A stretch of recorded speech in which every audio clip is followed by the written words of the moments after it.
Tangan Nisa gemetar seperti daun yang dipaksa menahan badai.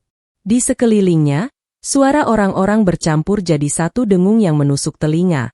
Ada yang berbisik, ada yang tertawa kecil, ada yang sengaja meninggikan suara supaya semua mendengar. Buka tasnya, kalau memang nggak salah, teriak seseorang dari belakang, disusul kalimat lain yang lebih tajam. Anak kantin kok pegang duit segitu banyak? Aneh, kan? Nisa ingin menelan ludah, tapi tenggorokannya kering seakan dilapisi debu. Di hadapannya, laci kecil tempat uang kas disimpan dibiarkan terbuka, kosong seperti mulut yang baru saja menelan rahasia besar. Seorang lelaki yang dikenal semua orang sebagai orang paling dipercaya bos berdiri dengan dada membusung, suaranya mantap, seolah dia sudah memutuskan segalanya sejak awal. Jangan bikin lama. Ini kantor, bukan pasar. Kalau kamu bersih, tunjukin sekarang. Kata-kata itu jatuh seperti palu. Nisa menatap banyak wajah yang biasanya lewat sambil tersenyum saat membeli kopi dan gorengan darinya, tapi hari itu mata mereka berubah jadi tajam, mata yang tidak sedang mencari kebenaran, melainkan sedang mencari kambing hitam. Ketika resleting tasnya akhirnya ditarik dengan tangan yang bukan miliknya sendiri, bunyi, krek, kecil itu terasa seperti pintu yang menutup masa depannya. Dari dalam tas, sebuah amplop tipis terselip di antara bungkus roti dan botol minum. Ada uang tunai, lembaran-lembaran kusut, dan nota apotek yang pinggirnya basah, seakan sempat diremas sambil menangis. Nah, ketemu? Seru seseorang, terlalu cepat, terlalu puas. Nisa membuka mulut, mencoba berkata, itu bukan, namun suaranya tercekat di dada. Yang keluar hanya napas yang patah. Dan sebelum ia sempat menyusun kalimat paling kejam dari hari itu meluncur tanpa ampun. Alasanmu pasti ibu sakit, ya? Klasik. Halo sobat, semoga kalian yang lagi dengerin cerita ini selalu diberi kesehatan, rezeki yang cukup, dan hati yang kuat ya. Kalau kalian suka cerita-cerita drama kehidupan yang bikin kita ikut merenung, jangan lupa subscribe dan nyalain notifikasi, biar kalian gak ketinggalan kelanjutan kisah Nisa yang, jujur saja, mungkin akan bikin kita ikut sesak di dada. Oh iya, aku juga penasaran, kalian mendengarkan cerita ini dari kota mana? Tulis di kolom komentar ya. Kadang aku senang banget baca komentar kalian, karena dari situ kita terasa seperti duduk bareng, saling menguatkan, walau hanya lewat suara dan cerita. Sebelum kejadian memalukan itu, hidup Nisa berjalan seperti garis tipis yang selalu ia jaga agar tidak putus. Pagi-pagi sekali, saat sebagian orang masih bergulat dengan selimut, Nisa sudah menyalakan kompor kecil di sudut kantin kantor. Tangannya cekatan menyiapkan air panas, menyusun gelas-gelas plastik, merapikan stoples kerupuk, dan menata gorengan yang ia titip dari warung tetangga. Ia bukan karyawan kantor dengan meja sendiri atau kartu akses canggih. Ia hanya gadis kantin yang sering dianggap ada ketika dibutuhkan dan tak terlihat ketika semua sudah kenyang. Tapi Nisa terbiasa. Ia belajar menelan hal-hal kecil yang menyakitkan, tatapan meremehkan, candaan soal gajinya, atau kalimat yang diucapkan setengah bercanda tapi penuh penghinaan seperti, "Nisa, kamu ini rajin sih, cocok jadi pembantu kantor." Nisa biasanya hanya tersenyum. Senyumnya tipis, tapi ia selalu berusaha sopan, karena ia tahu, satu-satunya yang bisa ia pegang di dunia yang kasar adalah harga diri yang ia rawat diam-diam. Di bawah meja kecil kantin, ada sebuah toples bening yang ia bungkus kain supaya tidak mencolok. Di dalamnya, receh dan lembaran 2000-an menumpuk perlahan. Di atas kain itu, ia menulis dengan pulpen, "Obat ibu." Tulisan itu sederhana, tapi bagi Nisa, itu seperti janji yang tidak boleh ia ingkari. Ibunya sudah lama sakit, kadang batuk yang tak selesai, kadang napas yang pendek, kadang badan yang tiba-tiba lemas seperti kehilangan tenaga untuk hidup. Nisa tidak pernah menjelaskan detailnya ke orang kantor, karena pengalaman mengajarinya. Cerita sedih seringkali bukan membuat orang iba, melainkan memberi mereka bahan untuk meremehkan. Jadi ia diam. Ia bekerja. Ia hitung setiap rupiah. Kantor tempat Nisa mengisi kantin bukan kantor besar dengan gedung tinggi, tapi cukup ramai, cukup sibuk, dan cukup punya aturan. Ada uang kas kecil untuk kebutuhan operasional harian, membeli alat tulis, membayar pengiriman, atau membiayai hal-hal yang mendadak. Uang itu disimpan di laci meja bagian administrasi, dan hanya beberapa orang yang punya akses. Yang paling dipercaya untuk urusan itu adalah Reno, lelaki yang selalu tampil rapi dengan rambut licin, senyum ramah, dan kata-kata yang terdengar meyakinkan. Reno sering dipanggil tangan kanan bos, karena ia yang mengurus banyak hal kecil, mengatur jadwal, menyiapkan laporan, dan menyambungkan informasi kepada Pak Surya, bos kantor yang jarang terlihat santai. Bagi banyak orang, Reno adalah contoh pegawai teladan, sigap, tegas, dan katanya, gak neko-neko. Bahkan Nisa pun pernah merasa aman setiap kali Reno lewat kantin dan menyapa. Pagi, Nis. Kopi ya? Nada suaranya hangat, dan Nisa mengira itu tanda ia diperlakukan sebagai manusia. Hari itu, semuanya berawal dari hal kecil yang terdengar biasa. Menjelang siang, saat kantin mulai sepi, Nisa melihat beberapa orang berkumpul di dekat meja administrasi. Suaranya pelan, tapi tegang. Ada wajah yang pucat, ada tangan yang menunjuk-nunjuk. Lalu tiba-tiba, suara itu membesar. Uang kasnya hilang. Kalimat itu meluncur seperti batu yang dilempar ke air tenang. Dalam hitungan detik, kantor yang tadinya hanya berisik oleh bunyi printer dan langkah kaki berubah jadi panggung. Orang-orang berdiri, menoleh, dan bertanya-tanya. Nisa yang sedang mengelap meja sempat berhenti. Ada rasa dingin yang menyelinap ke punggungnya. Entah kenapa. Reno muncul seperti orang yang sudah siap memimpin. Ia mengangkat tangan, meminta semua tenang, lalu bicara dengan gaya yang seolah paling bertanggung jawab. Oke, jangan panik. Kita cari bareng-bareng. Jangan ada yang keluar dulu sebelum jelas. Beberapa orang mengangguk, sebagian lagi langsung memandang ke sekeliling dengan curiga. Nisa ikut menahan napas. Ia tahu, ketika uang hilang, yang dicari bukan hanya uang, yang dicari adalah siapa yang paling mudah disalahkan. Tanpa Nisa sadari, pandangan itu perlahan mengarah padanya. Ada seorang karyawan yang dari dulu suka menyindir, berbisik cukup keras supaya terdengar. Yang paling sering mondar-mandir di sini kan, yaitu. Nisa menoleh, tidak yakin ia sedang dimaksud. Tapi saat Reno menatapnya lama, senyumnya hilang, dan suaranya berubah dingin, Nisa tahu, arah cerita sudah diputuskan tanpa ia ikut memilih. Nisa, panggil Reno, datar tapi memerintah. Kamu tadi ke meja admin, kan? Nisa menggeleng cepat. Ia hanya lewat saat menyapu dekat sana, itu pun karena lantainya kotor. Saya cuma bersih-bersih, Mas, jawabnya pelan, berusaha sopan.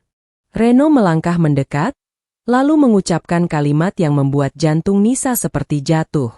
Biar adil, kita periksa semua. Tapi kamu, buka tas kamu dulu. Ruang seakan berhenti. Nisa merasa darahnya naik ke wajah. Di sini, katanya lirih. Ia menatap orang-orang yang mulai mendekat, membuat lingkaran. Ada rasa malu yang menyesakkan. Tapi Reno tidak memberi ruang untuk perasaan. Iya, di sini. Biar cepat. Kalau kamu bersih, kamu nggak perlu takut. Nisa ingin berkata banyak. Ia ingin bilang tas itu bukan tempat menyimpan rahasia kotor, tapi tempat ia membawa roti murah untuk makan siang, membawa botol air, membawa catatan kecil dari dokter, dan uang yang ia kumpulkan mati-matian untuk obat ibunya yang harus ditebus hari ini. Ia ingin bilang uang itu bukan hasil mencuri. Tapi mulutnya seperti terkunci oleh ratusan pasang mata. Sementara itu, tangan orang lain sudah meraih resleting tasnya. Seakan Nisa tidak lagi punya hak atas barang dan kehormatannya sendiri. Dan saat resleting itu terbuka, saat amplop itu terlihat, saat nota apotek ikut menyembul, sebuah tawa kecil terdengar, diikuti sorakan yang terlalu cepat. Nah, kan? Reno mengangkat uang itu dengan dua jari seperti memegang barang bukti. Nisa mendengar dirinya sendiri mencoba bicara. Itu bukan, namun kalimatnya patah. Reno menatapnya tajam, lalu berkata pelan tapi menusuk. Kamu mau ngeles sampai kapan? Keramaian itu tidak bubar setelah amplop dan uang diangkat seperti piala. Justru semakin banyak orang mendekat, seolah kantor mendadak berubah menjadi ruang sidang dadakan tanpa hakim, tanpa aturan, tanpa kesempatan membela diri. Nisa berdiri di tengah lingkaran tatapan yang tajam, menahan tubuhnya agar tidak ambruk. Ia ingin merebut kembali uang itu, ingin menyelipkan nota apotek ke dalam tas sebelum orang lain membaca, tapi ia takut gerakan kecil saja akan dianggap tanda panik seorang pelaku. Suara-suara berdatangan dari segala arah, saling tumpang tindih. Ada yang bertanya nominal kas yang hilang, ada yang menyumpahi, ada pula yang menyindir dengan nada puas, seolah sejak awal mereka memang menunggu seseorang jatuh. Lelaki yang dipercaya itu menepuk meja beberapa kali, meminta tenang, lalu mulai menyusun cerita dengan nada yang terdengar, logis, bagi orang yang sudah terlanjur yakin. Ia menyebut Nisa paling sering berada di area kantin dan lorong dekat meja administrasi, paling sering pulang belakangan karena merapikan tempat, dan paling sering terlihat mondar-mandir saat jam kantor sepi.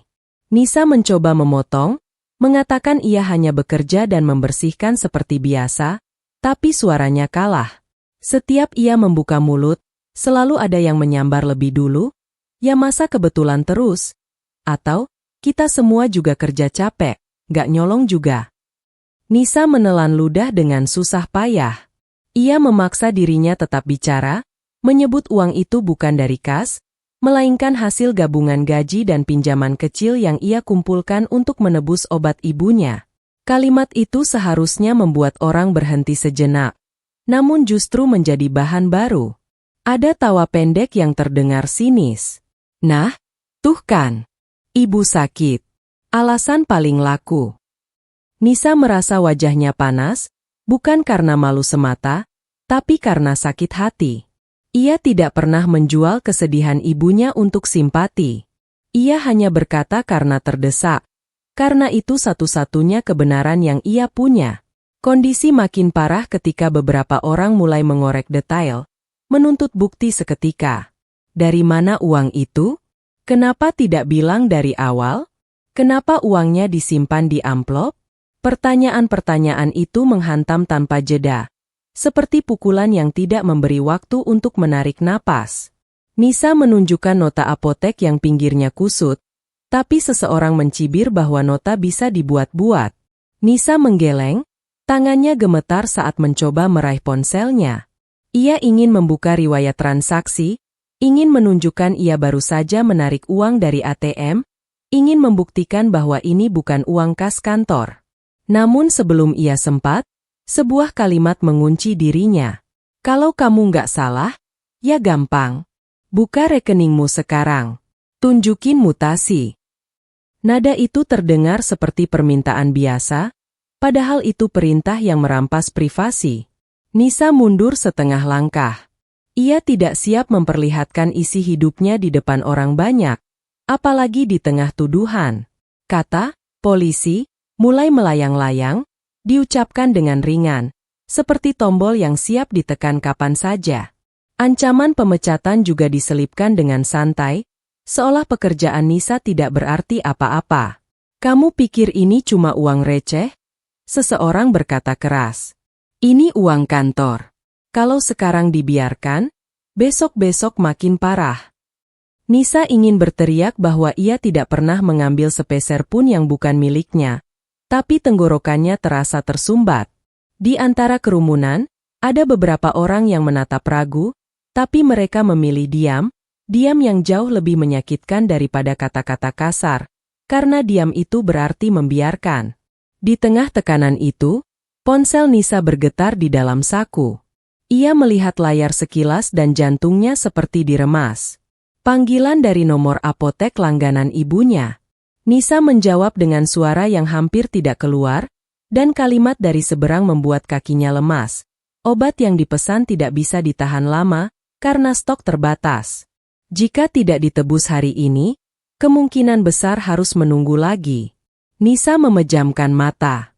Di kepalanya terbayang ibunya menahan sakit sambil berusaha tersenyum agar Nisa tidak khawatir. Ia memegang ponsel lebih erat, seolah bisa menahan waktu agar tidak bergerak. Ia mencoba meminta izin pergi sebentar, setidaknya untuk mengambil obat. Tapi permintaan itu dianggap upaya kabur. Suara kembali meninggi, semakin keras, semakin tidak manusiawi. Mau kabur? Ya. Kalau bersih, jangan lari. Nisa terpaku. Ia seperti berdiri di persimpangan yang sama-sama menghancurkan, tetap di sini untuk membela diri, atau pulang membawa obat sebelum terlambat. Di hadapannya, lelaki kepercayaan itu menatap dengan wajah tanpa empati. Satu aja pilihannya, katanya pelan namun jelas. Ngaku, balikin, selesai. Atau kamu keluar hari ini juga, dan urusannya kita bawa lebih jauh. Nisa menahan tangis, menatap uang yang tadi dianggap bukti. Uang itu tiba-tiba terasa berat, bukan karena jumlahnya, melainkan karena maknanya. Itu bukan sekadar uang, itu napas ibunya, itu harapan kecil yang ia kumpulkan pelan-pelan. Tangannya bergerak ragu, ingin merebut kembali, tapi sebuah ponsel lain sudah terangkat, kamera mengarah ke wajahnya. Biar viral sekalian, seseorang berbisik, dan yang lain tertawa kecil. Belum sempat Nisa menguatkan diri, notifikasi grup kantor berbunyi beruntun. Lelaki kepercayaan itu mengetik cepat, lalu menekan kirim seolah menutup pintu terakhir yang masih terbuka untuk Nisa.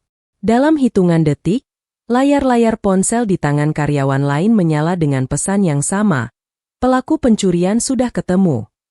Nisa menatap kalimat itu seperti menatap vonis. Dunia yang sempit itu mendadak terasa semakin sempit, dan ia sadar, setelah pesan itu terkirim, apapun yang ia katakan mungkin tidak akan pernah cukup untuk memutar balik keyakinan orang-orang. Pesan itu menyebar lebih cepat daripada Nisa sempat bernapas. Dalam beberapa menit, cara orang memandangnya berubah total, seolah satu kalimat di grup lebih kuat daripada bertahun-tahun ia bekerja tanpa pernah membuat masalah. Saat Nisa kembali ke area kantin untuk merapikan barang-barangnya, tak ada lagi yang menyapa. Beberapa orang sengaja memalingkan wajah, ada yang berbisik sambil menutup mulut dengan tangan, seakan Nisa penyakit menular. Bahkan pelanggan yang biasanya bercanda memesan kopi mendadak berdiri kaku, menaruh uang dengan jarak, lalu pergi tanpa menatap. Nisa ingin menjelaskan, tapi ia tahu, siapapun yang sudah menelan rumor, biasanya tidak ingin mendengar kebenaran. Yang membuatnya lebih hancur adalah cara semuanya terasa seperti hiburan bagi orang lain. Ada yang diam-diam merekam lagi, menangkap wajah Nisa yang pucat, gerakan tangannya yang gugup, dan tatapan kosongnya saat mencoba berpikir. Video pendek mulai beredar dari satu ponsel ke ponsel lain, diberi judul seenaknya, dipotong pada bagian paling memalukan, disertai komentar yang sengaja mempertebal kebencian. Nisa mendengar potongan kalimatnya sendiri, itu buat obat, dipelintir seolah itu pengakuan. Seolah ia baru saja tertangkap tangan dan sedang mencari simpati. Padahal kalimat itu adalah kebenaran paling sederhana yang ia punya. Nisa masih dipaksa bertahan di kantor, seakan ia tahanan. Ia diminta menunggu keputusan, sambil duduk di kursi dekat meja administrasi, tempat semua orang lewat dan bisa menatapnya bebas. Setiap beberapa menit, ada saja yang mendekat, bukan untuk menolong, tapi untuk memastikan Nisa tidak kabur. Kalau mau pergi, bilang dulu, seseorang berkata tanpa rasa bersalah. Nisa mengangguk pelan, menahan malu sampai wajahnya kaku.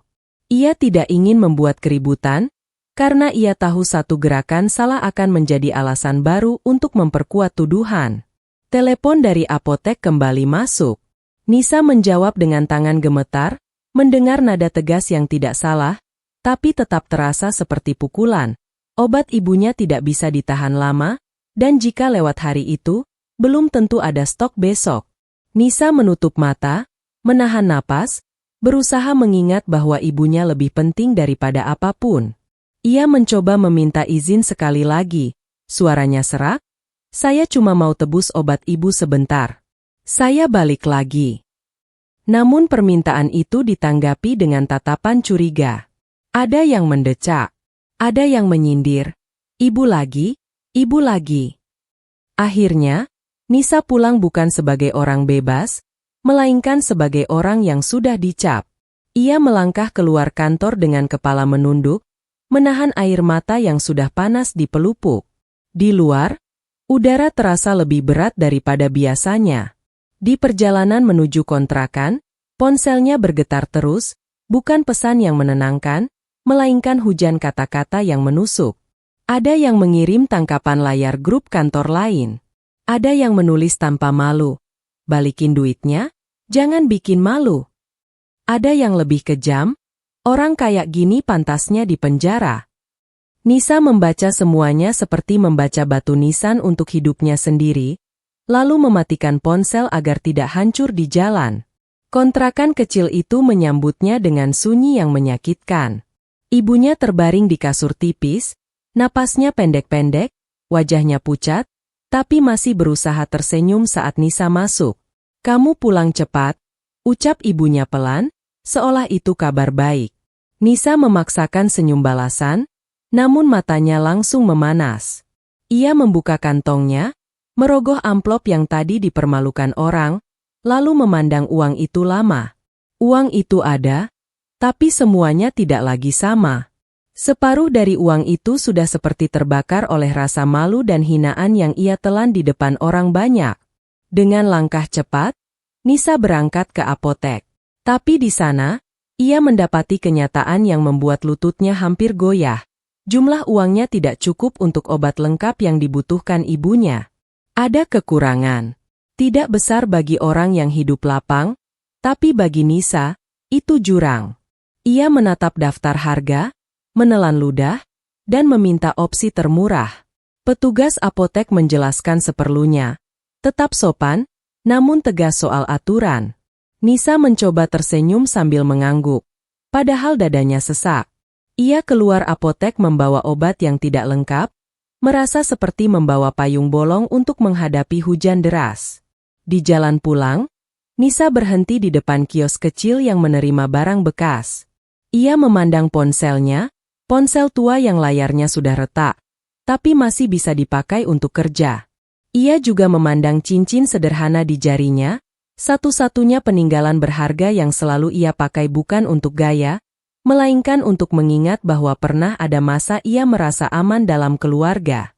Nisa berdiri lama di situ, menimbang harga diri dan kebutuhan.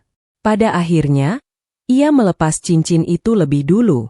Tangannya gemetar saat menyerahkan, dan ketika uangnya diterima, jumlah yang tidak seberapa, Nisa merasa ada bagian dari dirinya yang ikut tertinggal di meja kios. Malamnya, ibunya minum obat dengan pelan. Nisa duduk di samping kasur, memandangi wajah ibunya yang lelah, sambil menahan tangis agar tidak menambah beban. Ibunya sempat mengusap tangan Nisa, lalu berkata lirih, "Kalau kamu capek, istirahat aja, nak, jangan dipaksa." Kalimat itu seperti pisau halus. Nisa ingin berkata ia baik-baik saja, tapi ia tidak sanggup berbohong. Yang ia lakukan hanya menggenggam tangan ibunya lebih erat, seolah dengan begitu ia bisa meminjamkan tenaga. Saat rumah sudah sunyi, ponsel Nisa kembali menyala. Ada pesan masuk yang membuat tubuhnya mendadak dingin. Besok pagi, ia diminta datang lebih awal untuk bertemu bos dan HR. Kalimatnya pendek, tapi artinya panjang. Nasibnya akan diputuskan. Di bawah pesan itu, ada tambahan yang lebih tajam, siapkan konsekuensinya. Nisa menatap layar hingga matanya perih. Ia menoleh ke ibunya yang sudah terlelap, napasnya masih terdengar berat namun lebih teratur. Di sudut kamar, toples, obat ibu, yang biasa ia isi perlahan kini kosong, seperti menertawakan usahanya. Nisa menunduk, menahan suara agar tidak membangunkan ibunya, lalu berbisik sangat pelan, "Ma, maafin Nisa kalau besok Nisa nggak bisa kuat." Bukan karena ia ingin menyerah, tapi karena ia benar-benar kehabisan cara. Dan malam itu, sebelum air matanya sempat jatuh penuh, tubuhnya akhirnya merosot ke lantai, bersandar pada sisi kasur. Lelahnya menutup mata lebih cepat daripada ia sempat memikirkan apapun lagi. Pagi itu Nisa datang lebih awal, bukan karena semangat bekerja, melainkan karena ia tidak punya pilihan. Langkahnya pelan, seperti orang yang berjalan menuju ruang hukuman. Di halaman kantor, ia sempat berhenti sejenak, menatap pintu masuk yang biasanya ia lewati sambil membawa termos dan kantong gorengan. Hari itu tangannya kosong, dadanya juga terasa kosong. Ia menarik napas panjang, menahan gemetar, lalu masuk. Suasana kantor belum ramai, tapi atmosfernya sudah berubah. Beberapa orang yang sudah datang menatap cepat lalu pura-pura sibuk. Ada yang sengaja menghindari tatapannya. Ada pula yang menatap dengan rasa ingin tahu yang tidak disembunyikan, seolah mereka sedang menunggu babak baru dari drama kemarin. Nisa tidak menanggapi. Ia hanya duduk di kursi dekat ruang administrasi, persis seperti kemarin, menunggu dipanggil. Ponselnya ia genggam erat, bukan untuk melawan, melainkan karena itu satu-satunya benda yang membuatnya merasa masih punya pegangan.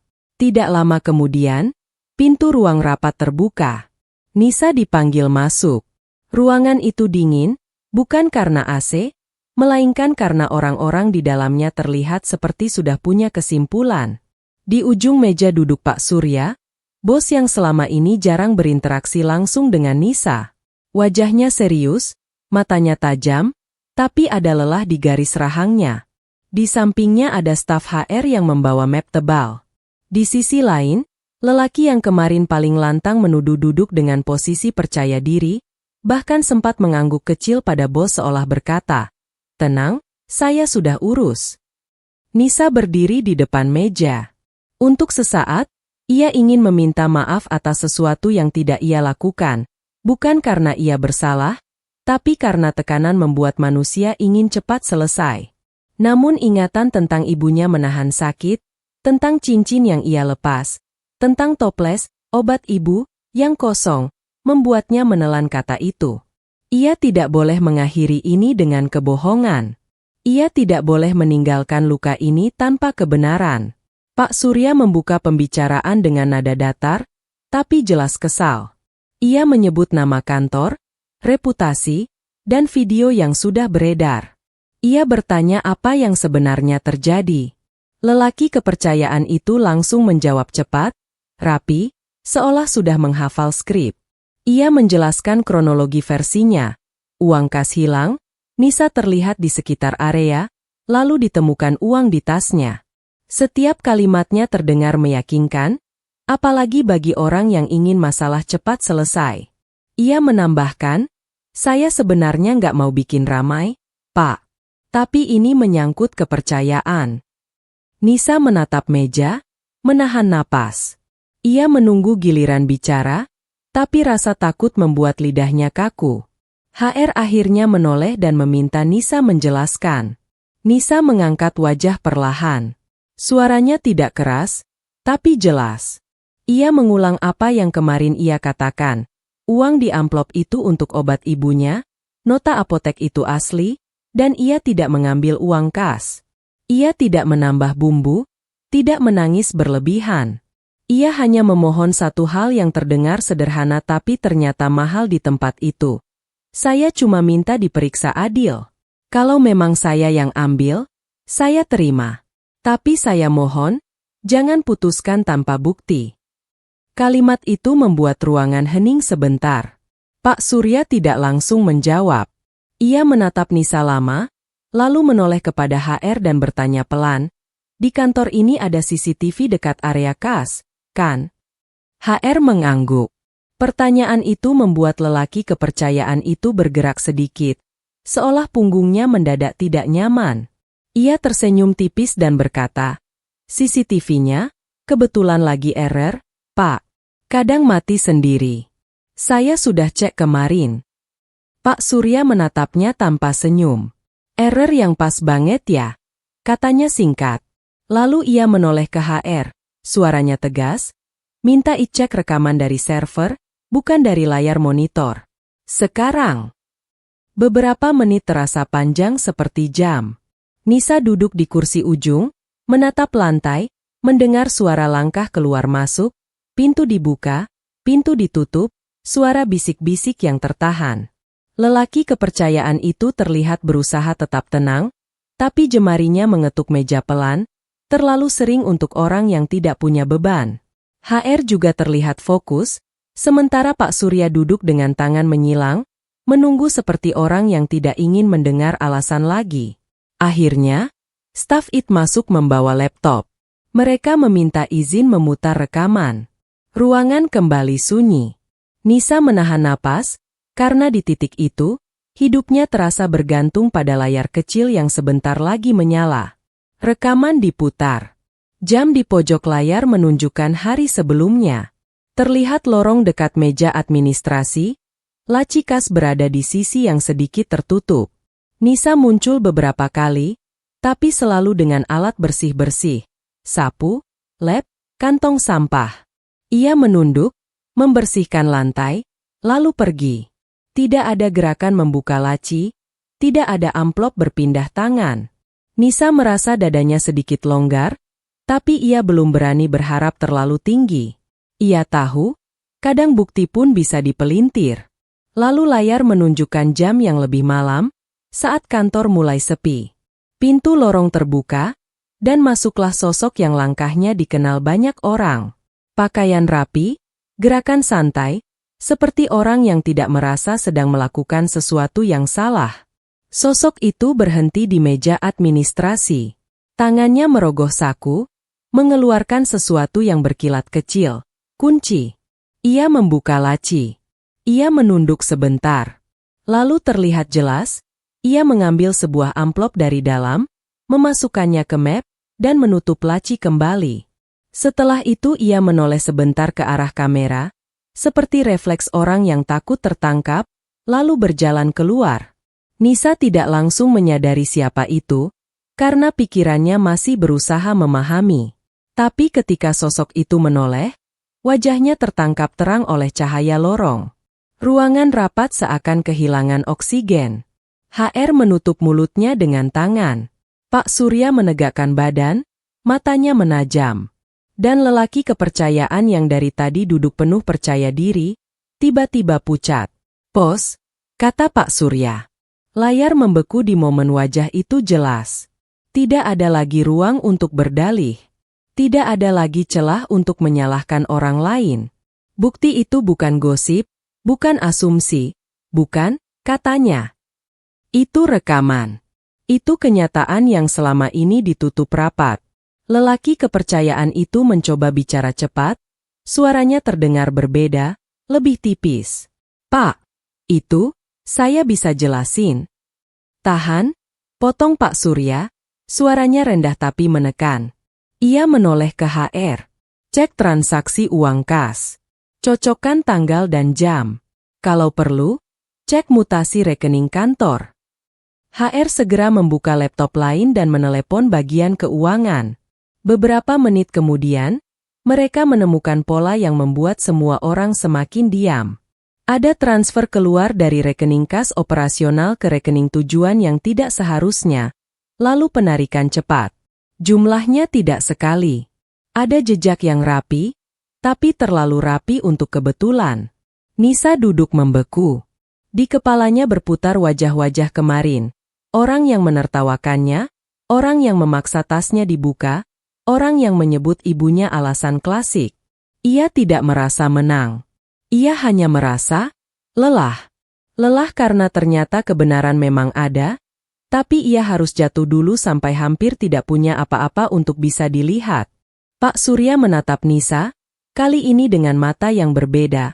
Ada penyesalan yang tidak bisa ditutupi. Lalu ia menoleh tajam kepada lelaki kepercayaannya. "Kamu bukan cuma mencuri uang kantor," katanya pelan, setiap kata seperti dipahat. "Kamu juga mencuri martabat orang yang gak bisa melawan." Lelaki itu gelagapan, kursinya bergeser. Ia seperti mencari jalan keluar, bahkan matanya sempat melirik laptop di meja IT, seolah ingin meraih dan menghentikan semuanya. Tapi ruangan sudah bukan miliknya lagi. Dan di saat itulah, ketika semua orang mulai berdiri, ketika udara ruangan terasa retak oleh kebenaran, lelaki itu mendadak bergerak cepat. Tangannya terjulur ke arah perangkat yang memutar rekaman, paniknya meledak jadi tindakan nekat. Nisa refleks berdiri setengah, jantungnya berdebar, karena ia tahu satu hal. Orang yang terpojok bisa melakukan apa saja agar kebusukannya tidak semakin terbuka. Gerakan nekat itu tidak sempat menjadi kerusakan besar, karena dua orang satpam yang dipanggil HR sejak beberapa menit sebelumnya sudah berdiri di dekat pintu. Mereka maju cepat, menahan tangan lelaki itu sebelum sempat menyambar laptop. Kursi berdecit keras, map di meja bergeser, dan untuk sesaat ruangan rapat berubah seperti medan tarik-menarik antara panik dan kendali. Lelaki yang kemarin berdiri paling tegap kini terengah, wajahnya memerah, matanya liar, seperti orang yang baru sadar tanah di bawahnya runtuh. Pak Surya tidak berteriak. Justru suaranya tenang, dan ketenangan itu terasa lebih menakutkan.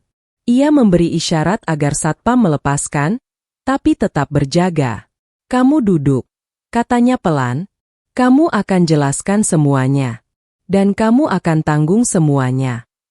HR menahan napas, sementara staf IT mematikan layar sejenak, menyimpan file rekaman seperti menyimpan bukti perkara.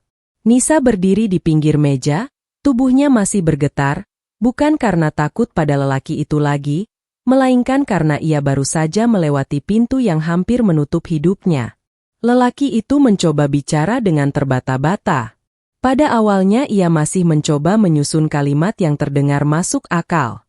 Ia bilang uang itu dipinjam, ia bilang ia berniat mengembalikan, ia bilang semua orang akan mengerti kalau tahu alasannya. Namun tiap alasan yang keluar terasa seperti kain tipis yang tidak bisa menutup kebusukan yang sudah terlihat jelas. Pak Surya menatapnya lama, lalu menoleh ke HR, meminta proses tegas. Bukan hanya pemecatan, tapi juga pelaporan sesuai aturan. Keputusan itu jatuh seperti palu, dan kali ini palunya menghantam orang yang selama ini memegang palu itu sendiri. Namun sebelum semuanya berakhir, Pak Surya meminta satu hal yang lebih penting daripada surat-surat. Ia memanggil beberapa perwakilan staf yang kemarin berada di kerumunan dan meminta mereka datang. Dalam waktu singkat, beberapa orang masuk dengan wajah canggung. Mereka berdiri di dekat pintu, tidak berani menatap Nisa lama. Nisa bisa melihat rasa malu di mata mereka, tapi rasa malu itu tidak otomatis menghapus luka.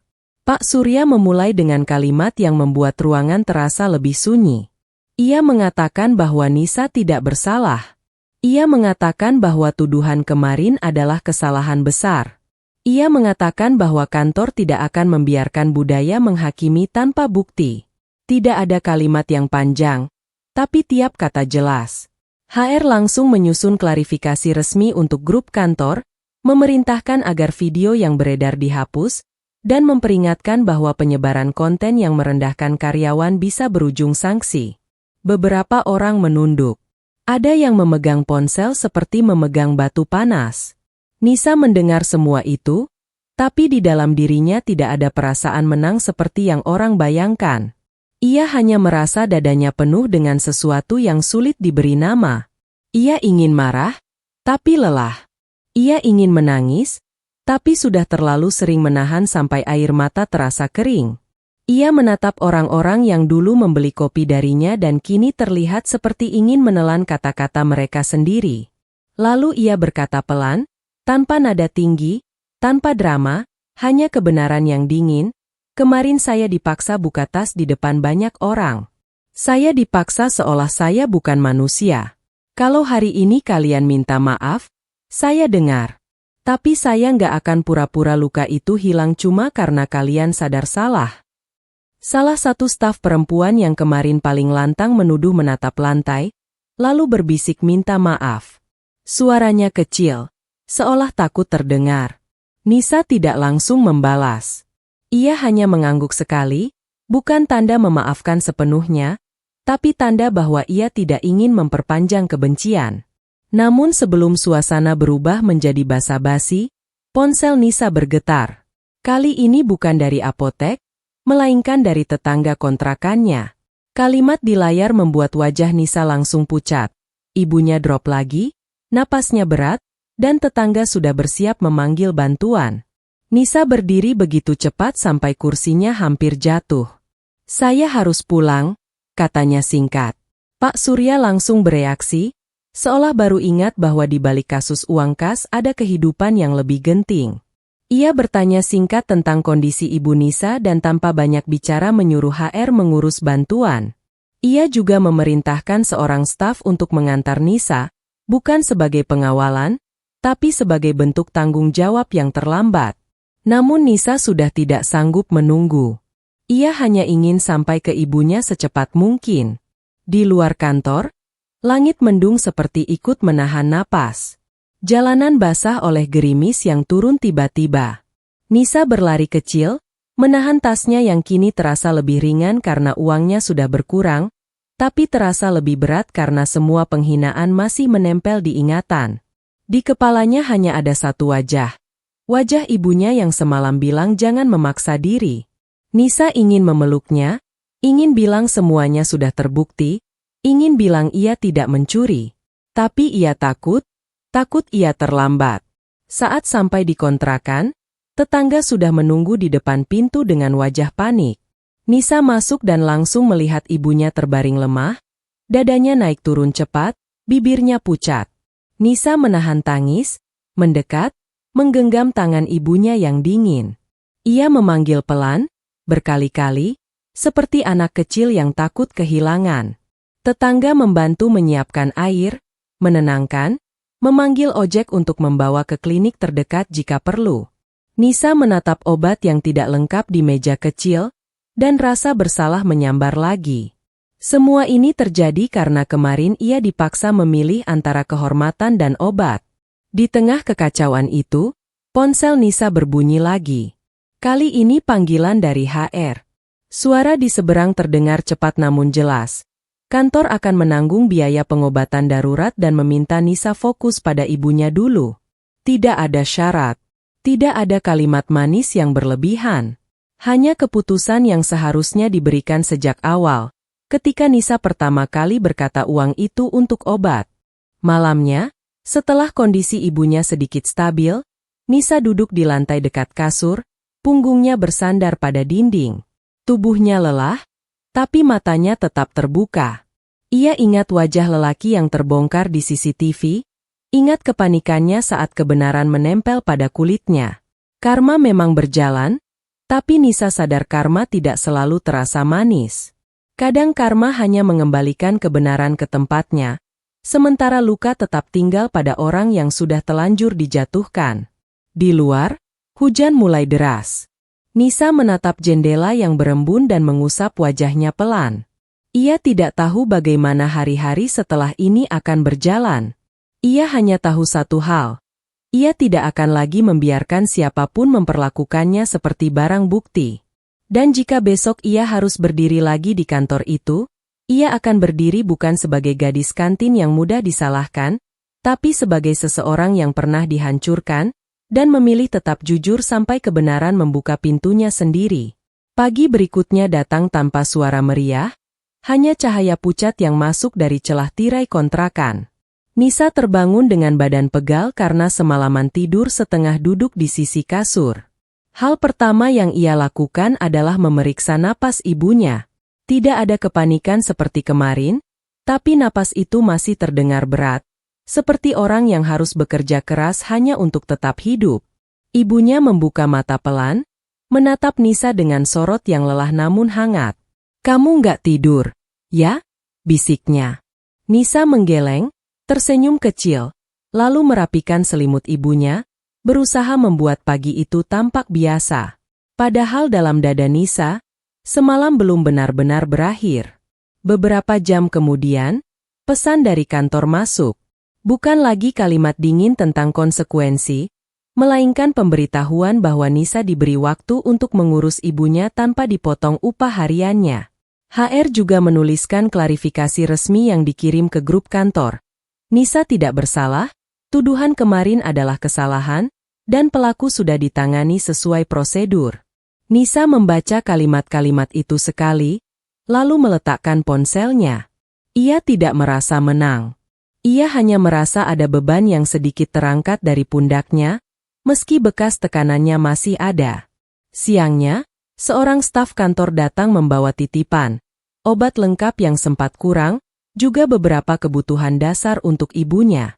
Nisa menerima dengan tangan gemetar, bukan karena terharu berlebihan, melainkan karena ia sadar betapa tipis jarak antara ditolong dan diabaikan di dunia ini. Ia mengucapkan terima kasih seperlunya, lalu menutup pintu. Setelah itu, ia duduk di sisi kasur dan mengeluarkan obat-obatan satu persatu, menyusunnya rapi dalam kotak kecil. Ia menempelkan catatan sederhana. Pagi, siang, malam.